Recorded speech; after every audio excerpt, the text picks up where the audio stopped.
Hi folks, we're going to take a look at this example of simplifying an expression that has exponents and roots.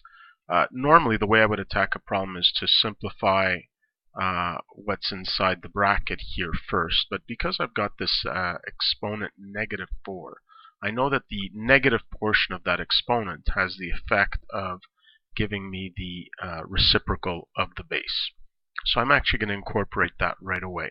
While I'm doing it, I'm also going to change these roots into exponents, because that'll help me to simplify some of these powers a little more easily. Okay, so I'm going to do two things at once. I'm going to take the reciprocal of the base, which is that whole thing inside the bracket.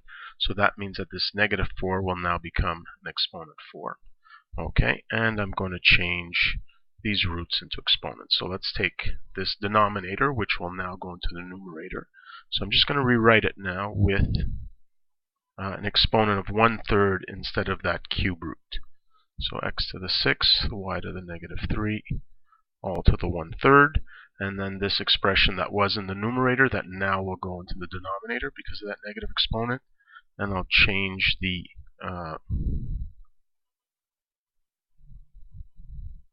exponent here to 1/2. Okay, so now I'm going to try to simplify everything in the big bracket before applying that exponent 4. Okay, so here, when I've got a product of terms to an exponent, I know I have to distribute that exponent to each term. Okay, so here I have 27 to the 1/3. That's like the cube root of 27, and that's just equal to 3. Then I've got x to the 6th to the 1/3, so 6 times 1/3 is 2, so that I'm left with x squared. And then here y to the -3 to the 1/3, -3 times 1/3 is y to the -1. Okay, and in the denominator, we've got 81 to the 1/2, so that's the square root of 81, so that's just 9. X to the 6th to the 1/2, 6 times 1/2 is 3. So x cubed. Okay, and now we've got y to the -3 to the 1/2. So -3 times 1/2 is -3/2. Okay, and all of that to exponent 4. Now I'll keep simplifying. So I can simplify the coefficients, the powers in x and the powers in y. So here I see that the 3/9 is going to reduce to 1/3. I've got x squared over x cubed. That gives me x to the -1.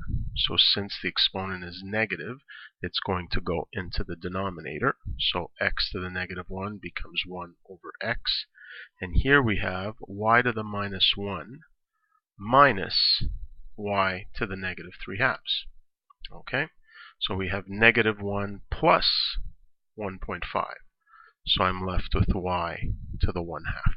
Okay, so again, it's -1 minus -3/2, so that's like -1 plus 3/2. So I'm just left with 1/2. Okay, and now to the exponent of 4.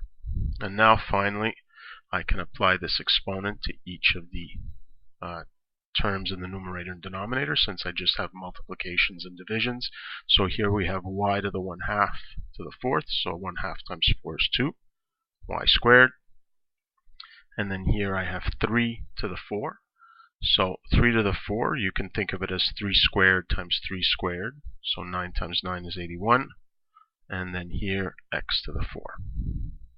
And since I have no exponents that are negative and no exponents that have fractional exponents, I can leave this as is. So this would be my final answer.